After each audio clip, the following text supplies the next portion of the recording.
주의 사자가 빌립에게 말하여 이르되 일어나서 남쪽으로 향하여 예루살렘에서 가사로 내려가는 길까지 가라. 그 길은 광야라. 일어나 가서 보니 에디오피아 사람 곧 에디오피아 여왕 칸다게의 모든 국고를 맡은 관리인 내시가 예배하러 예루살렘에 왔다가 돌아가는데 수레를 타고 선지자 이사야의 글을 읽더라.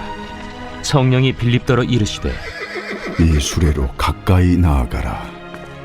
빌립이 달려가서 선지자 이사야의 글 읽는 것을 듣고 말하되 읽는 것을 깨닫느냐? 지도해 주는 사람이 없으니 어찌 깨달을 수 있느냐? 하고 빌립을 청하여 수레에 올라 같이 앉으라 하니라. 읽는 성경 구절은 이것이니 일러스되 그가 도살자에게로 가는 양과 같이 끌려갔고 털 깎는 자 앞에 있는 어린 양이 조용함과 같이 그의 입을 열지 아니하였도다. 그가 굴욕을 당했을 때 공정한 재판도 받지 못하였으니 누가 그의 세대를 말하리요?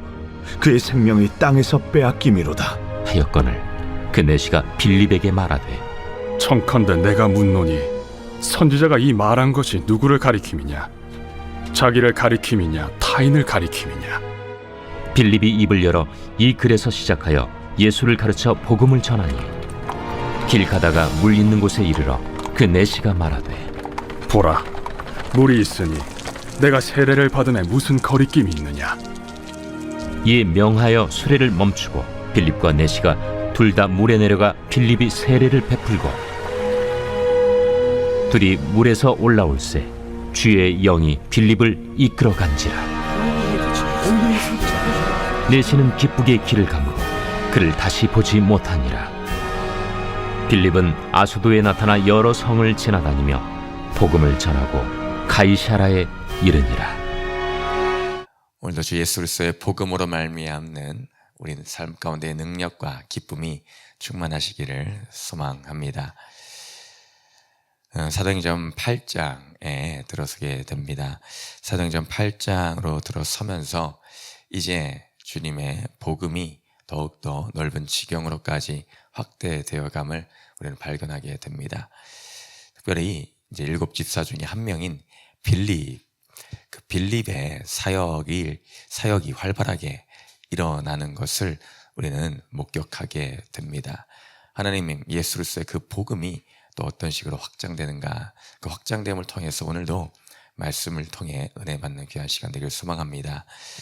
오늘 말씀을 통해서 우리는 무엇을 깨달으며 보게 되는가? 먼저 첫 번째로는 우리는 하나님의 뜻에 믿으며 온전히 순종해야 된다. 하나님의 뜻만을 온전히 믿고 순종해야 됨을 우리는 발견하게 됩니다. 사도행전을 통하여서 우리는 하나님의 이 복음 전파의 그 뜻하심, 그 위대하심을 우리는 발견케 됩니다. 지난 7장까지는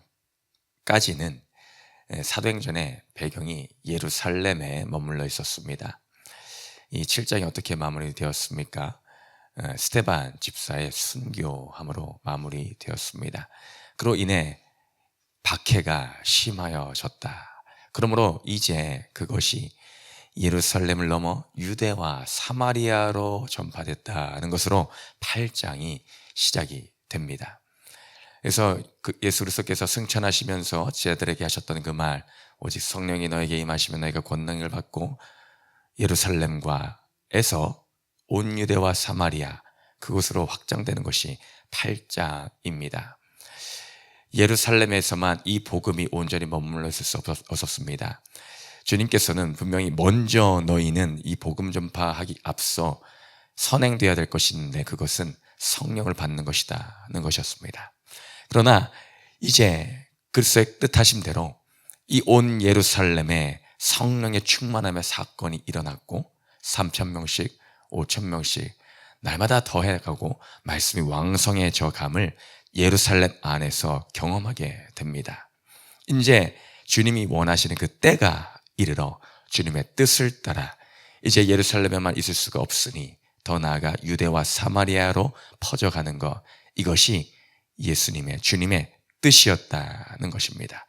그래서 그들 가운데 박해가 임하였으나 그 박해의 사건은 표면적으로는 너무나 아픔일 수 있고 괴로움일 수가 있지만 그것에서 멈추는 것이 아니라 그것을 통해서 하나님의 뜻은 날로시로 더욱더 확장되어감을 나타내게 됩니다. 특별히 빌립이라는 이 인물을 통하여서 그리스도의 복음이 이제 사마리아, 또 오늘 말씀에서는 사마리아에서 돌이켜 이제 광야로 주님은 몰아가십니다. 하나님의 영이 빌립에게 임하여 너는 저기 예루살렘에서 가사로 내려가는 길에 거기까지 나아가라. 그러면은 너희가 이제 주님께서 예비하신 그 복음, 그것을 기다리고 있는 영혼이 있음을 그 빌립은 경험하게 되는 것입니다. 가사는 예루살렘에서 남서쪽으로 약 70km 떨어져 있는 꽤나 먼 거리에 있는 지역이었습니다. 그곳까지 인도에 갑니다. 또 이 가사는 어떤 곳입니까? 우리가 사사기 큐티를 하였었습니다. 그때 16장에 삼손의 사건이 나오는데 삼손이 이 성문짝을 들춰배웠던 곳, 바로 그것이 가사이기도 합니다. 블레셋의 통치가 있던 곳이죠. 그곳까지 이제 성령이 이끄시어 그는 그곳에서 에티오피아 사람 국고를 맡은 네시 관리인을 만나게 됩니다. 에티오피아 여왕 간다기의 국고를 맡았던, 모든 재무 관리를 하였던 꽤나 높은 직급에 있던 그 관리인 네시입니다. 그러니까 때마침 예배하러 예루살렘에 왔다가 이제 본국으로 돌아가는 그 길에서 이 하나님의 영은 이 빌립을 그곳에 길목에 준비를 시키고 계십니다.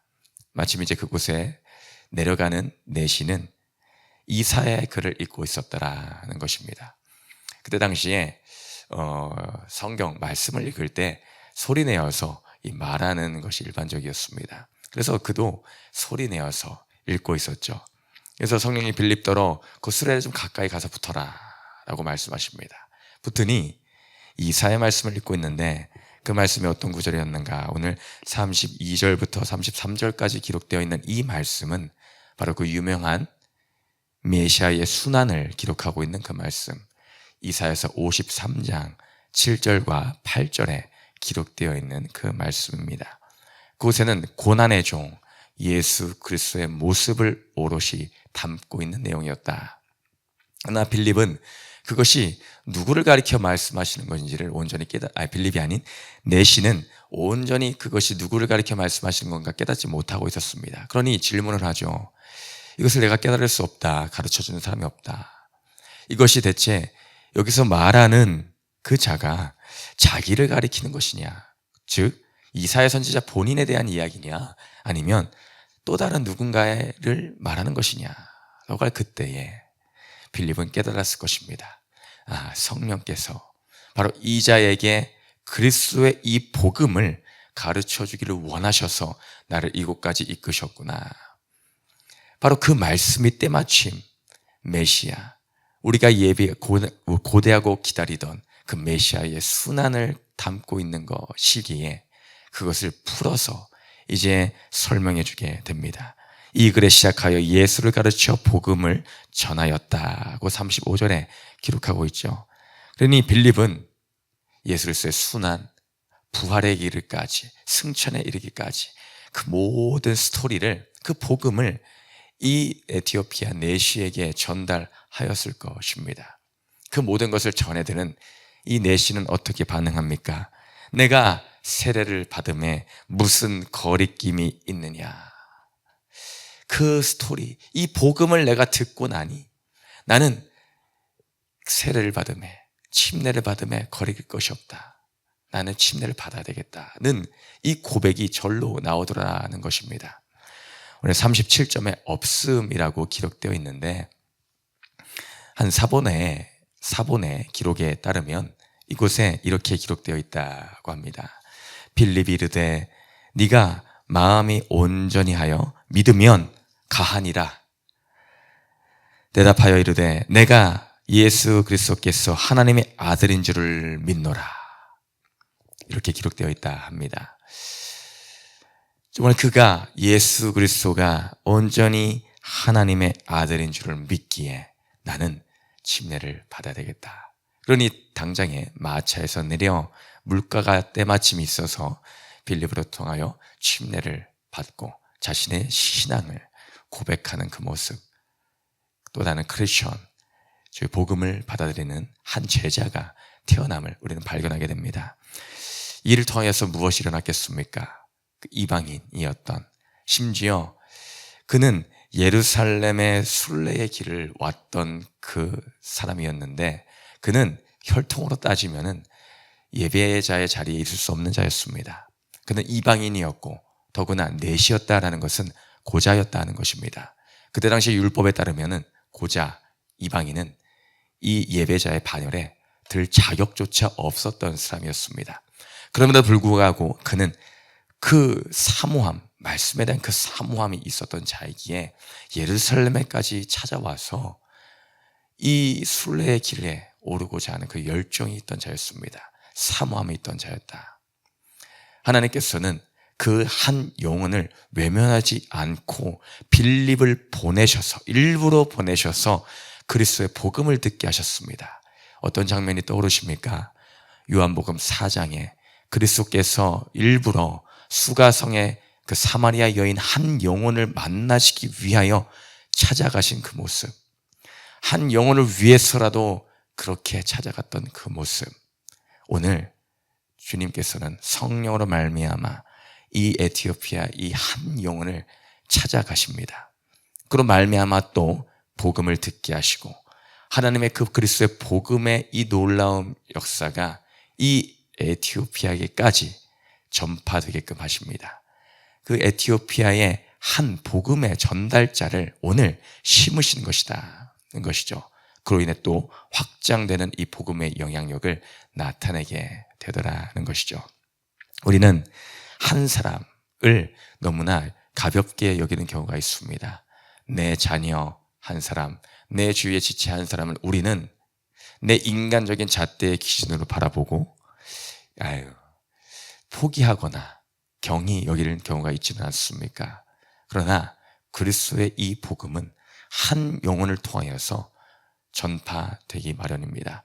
한 영혼을 어떻게 쓰실지 모른다는 것입니다. 더 나아가 다른 사람뿐만이 아니라 내 자신을 바라볼 때 우리는 어떻게 바라보고 있습니까?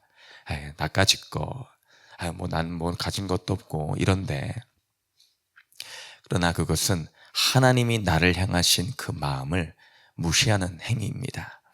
가볍게 여겨서는 안 되는 것입니다. 나를 통해 역사하실 하나님의 뜻이 위대함을 우리는 믿어야 됩니다. 나를 믿는 것이 아닙니다. 하나님의 복음의 위대함을 믿는 것입니다. 나를 세우신 그 뜻, 나를 그 가정에 세우신 뜻, 나를 그 직장에 심으신 그 뜻을 오늘도 믿어서 그 믿음 가운데, 그 뜻 가운데 바로 서야 될 줄을 믿습니다. 더 나아가서 오늘 두 번째로 깨달을 수 있는 것은 무엇인가?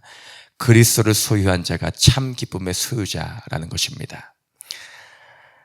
오늘 에티오피아 내시가 그리스도의 복음을 듣고 돌아가는 발걸음에 표현되고 있는 그 하나의 단어가 있는데, 그것은 바로 39절 말씀에 내시는 기쁘게 길을 갔다는 것입니다.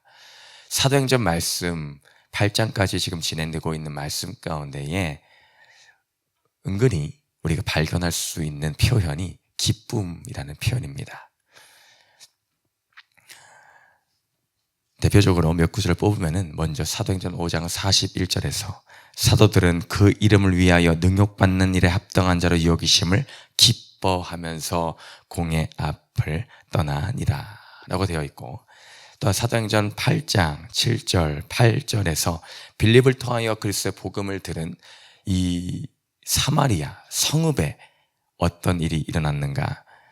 많은 사람에게 붙었던 더러운 귀신들이 크게 소리를 지르며 떠나가고 또 많은 중풍병자와 못 걷는 사람이 나으니 그 성에 큰 기쁨이 있었더라. 그리고 오늘 말씀에서도 에티오피아 내시는 기쁨 가운데 그 길을 가는 모습을 발견케 됩니다. 예수 그리스도를 소유한 인생은 기쁨이라는 단어가 따르게 되어 있습니다.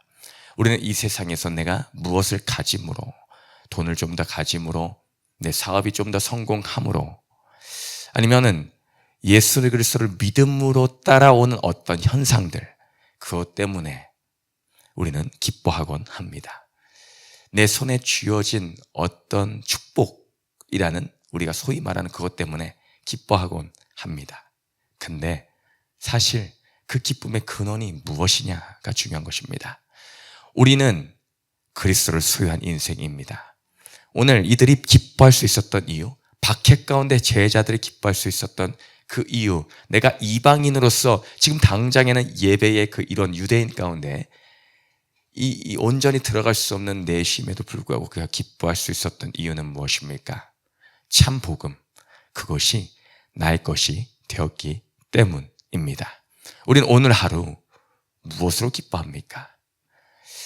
내가 생각했던 어떤 계획이 잘 되어서 기뻐하십니까?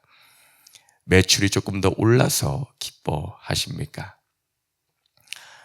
그것이 아니라 우리는 그리스도 그 한 분을 소유했기 때문에 내 귀에 그 복음이 들려졌다는 그 사실 하나 때문에 우리는 기뻐해야 됩니다.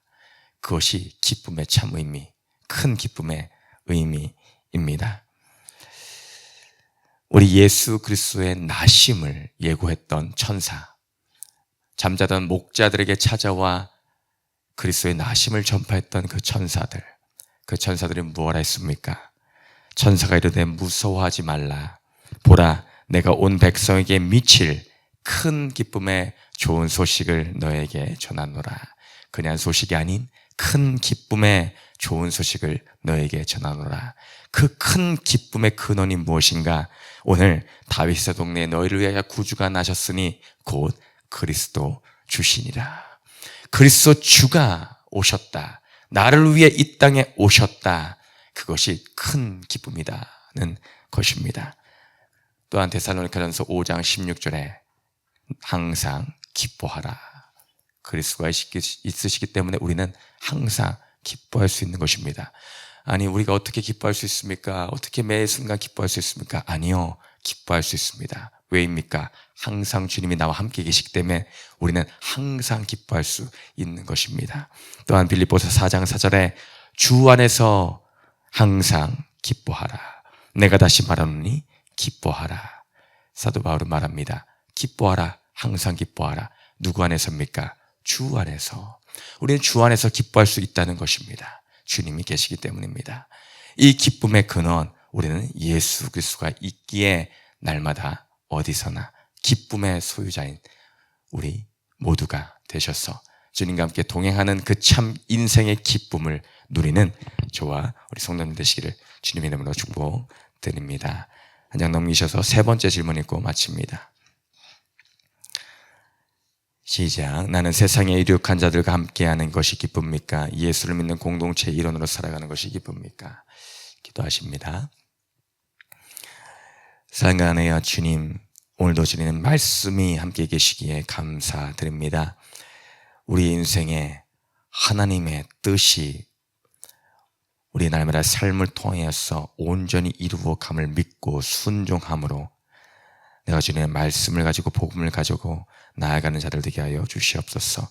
예수 그리스도 한 분을 소유함에 이 놀라운 기쁨이 회복되게 하여 주시고 사탄에게 귀신에게 속지 않는 인생 되어서 오늘 주님과 동행함의 기쁨을 오늘 하루도 누리게 하여 주시옵소서.